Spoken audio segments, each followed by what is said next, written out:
Lobar longed to become a mother with a desperation that lived deep under her ribs. She wanted a child not only to love, but to hide behind, to let tiny hands and small cries drown out the heavy silence of the life she hated. She dreamed of living distracted, lost in the soft chaos of motherhood, far away from the cold reality of her unwanted marriage. But even after 2 long years, fate refused her that escape. Motherhood never came, and the emptiness around her only grew heavier. Yet her heartbeats whispered promises and clung to hope, comforting her, telling Lobar that one day a child would change everything for the better, that through this tiny life she might finally see her dreams come true. Lobar searched desperately for a solution to her misery. Like a restless breeze, she ran hither and thither across the yard, her movements chaotic yet urgent, and yet something deep inside her refused to give solace to her aching soul. After a conversation with her classmate, Lobar tried again and again to convince her husband to see a doctor with her, but each attempt proved harder than the last. Yet she poured all her strength and determination into the effort, refusing to give up. At last, with hearts heavy but resolute, the couple made their way toward the doctor's room. As they made their way to the doctor, Lobar felt a surge of happiness.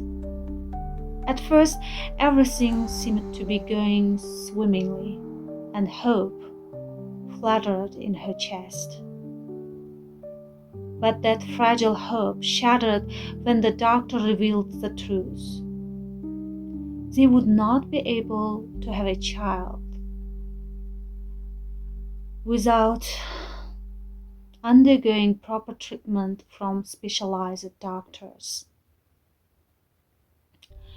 And the weight of that truth pressed down even harder. The treatment they needed came at an exorbitant price, a fortune that seemed impossibly far from their reach. The dream of motherhood, once a flickering hope, now loomed like a distant star, dazzling, beautiful, and painfully out of reach.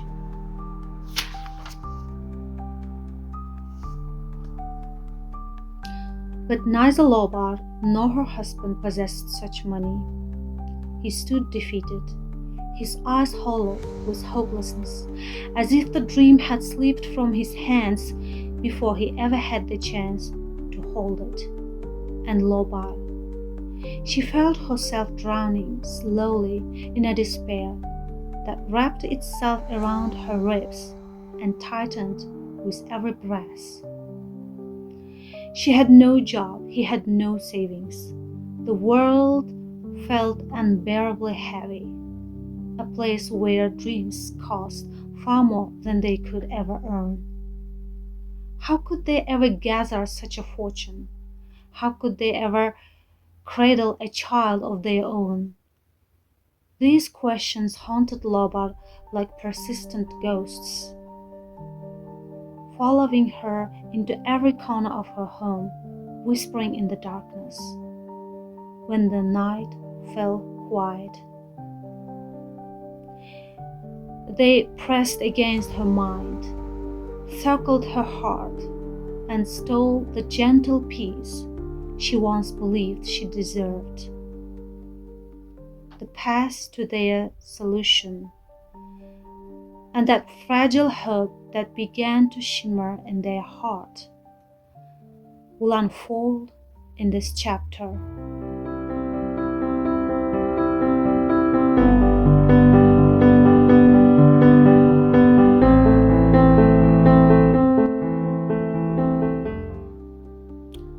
Part 1.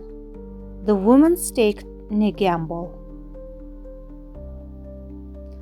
Lobar, who had struggled so hard to convince Maruf to visit the doctor, couldn't hide her relief, began talking too much in her happiness. Her husband had already started getting irritated, suddenly lashed out at her, swearing, "Will you shut that jaw of yours or not, you animal?" "All right, whatever you say I'll be," Lobar murmured with a timid smile. "Just please don't get angry." "Blockhead, if only I were the sick one, then I would understand." And so, under such insults, beneath a rain of humiliation sharp enough to cut, Lobar learned the truth of why she was not getting pregnant. When the doctor placed her glasses on the table and looked at the couple, her gaze shifted slowly from one face to the other.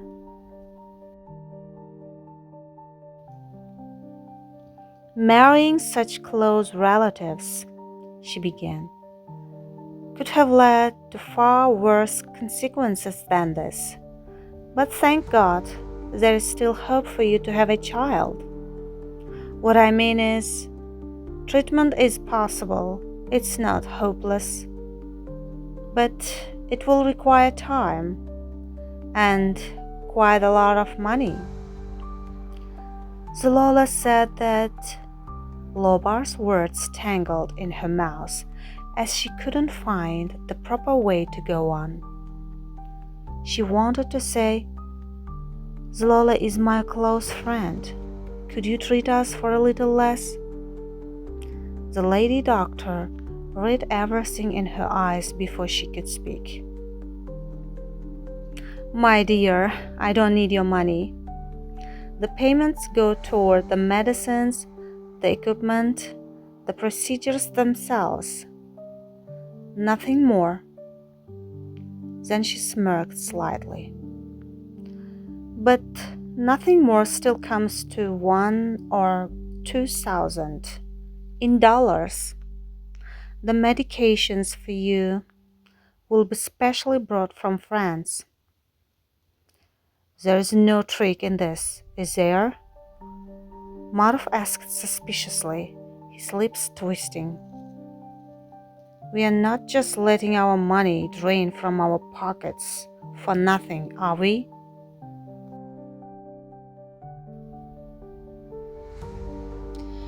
"Your illness is clear, young man," she answered calmly. "If you follow what we say and follow the treatment with sincerity, you'll recover. But if these inflammations don't heal, if you, knowing full well you are close relatives, still don't treat them, and your wife's body cannot hold pregnancy, then don't come complaining later." "So you are saying I'm sick, and my wife is sick too?" "Yes," the doctor said simply. "And unless we see a doctor, we'll never have a child. Is that what you are telling me?" "I'm not hiding anything. I'm saying it to your face. 5 years pass, 6 years pass, and then it becomes too late forever." That way, the young couple left the clinic thinking desperately about how to find such a large amount of money. Their parents had nothing to spare, and the relatives couldn't lend them even 1,000,000 soums, let alone more. And Maruf himself, no matter how hard he tried, could never earn such a sum on his own.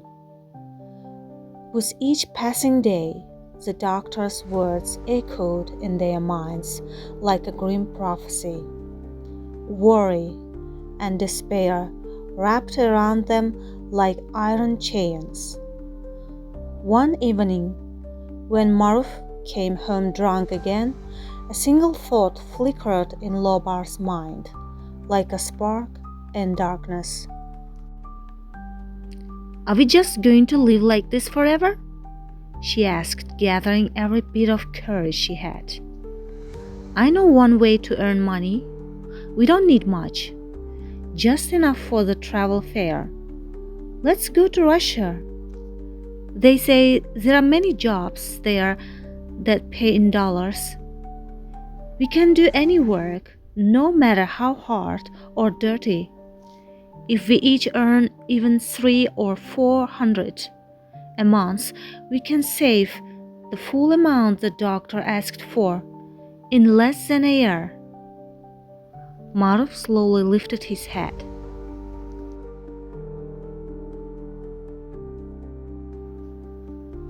"You are saying Russia too, huh? Has someone already set up a job for you there?"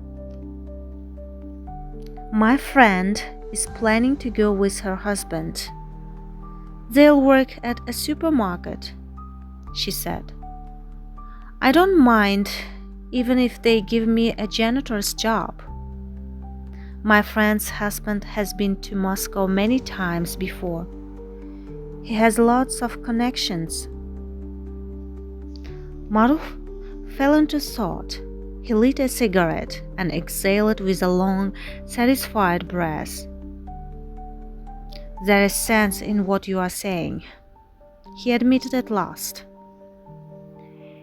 "If we find work not for 1 year, we'll stay 3 or 4 years, earn whatever we can. Oh God, let my convincing truly work out," Lobar murmured hopefully. "See, you never appreciate me, Lobar," he said, shaking his head. "One day I'll show people exactly what kind of work I'm truly capable of." "Well then, when are we meeting your friend?" "Tomorrow." When Maruf saw Lobar coming out of the clinic with a downcast face, he hurried toward her. "Did you find her?" "They flew out 3 days ago." "To Russia?" "Yes." A woman in a white coat stepped out right after Lobar, and after asking how she was, said, "My dear, why were you looking for Zilola? They told me in the office that you are planning to go to Russia. If you need help, I can find someone for you." "What kind of someone?" Marv asked. "Someone who takes people to Russia, finds them a job, gets them an apartment, a very reliable person. But he only works with those going to Moscow. He doesn't give guarantees for St. Petersburg, Ufa, Kamchatka, or anywhere else." The husband and wife exchanged a meaningful glance. In both their eyes lay the same unspoken meaning. If we have decided to leave, then we'll leave, no matter what it takes, no matter how. That very day, they met with this so-called reliable person. Despite her busy schedule, the reliable person, a large, heavy-set woman, spared 5 minutes for Lobar and Maruf. She spoke at length and with fiery enthusiasm about how, once they reached Moscow, they could start work the very next day, each earning $300 a month. "Give me $1,000, that's enough. I'll take care of everything else myself."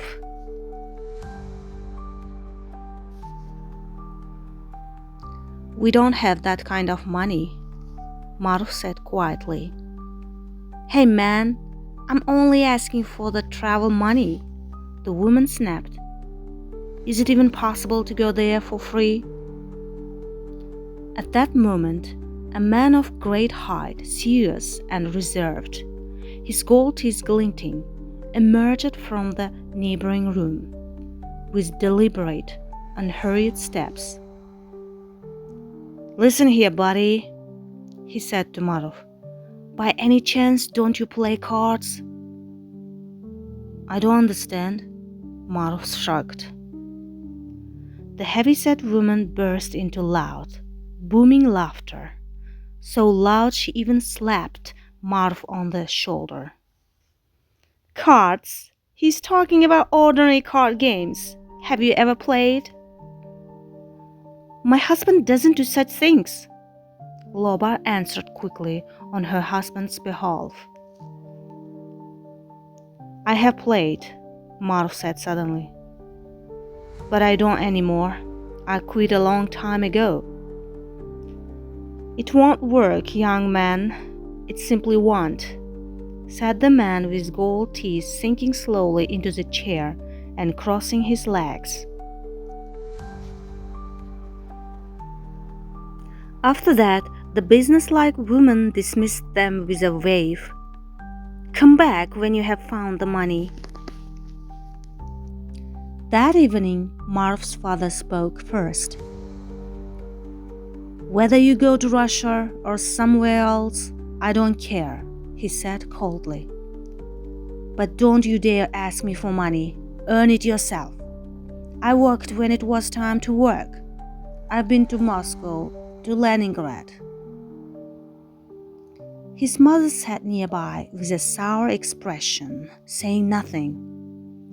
She could not help but see her son's preparations to leave for distant lands as entirely the fault of her barren daughter-in-law.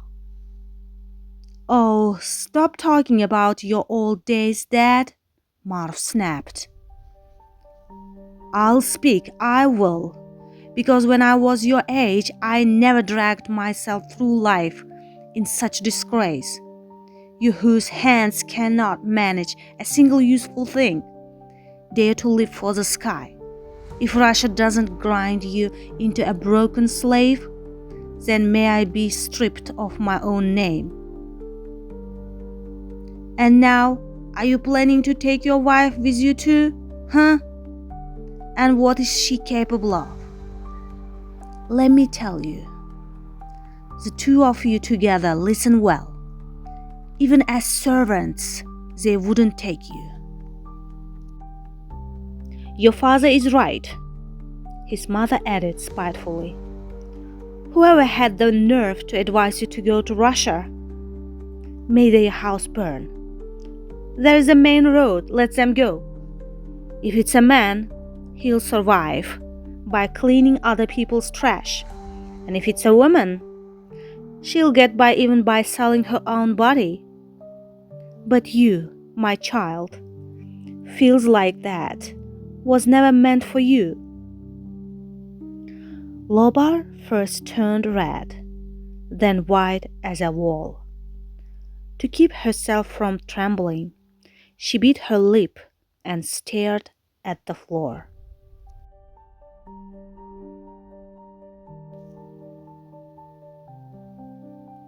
Her heart had long ago abandoned this household. Now her hatred for it only deepened. "If I go, I swear I won't come back to this place," she resolved. That night, the husband and wife could not sleep.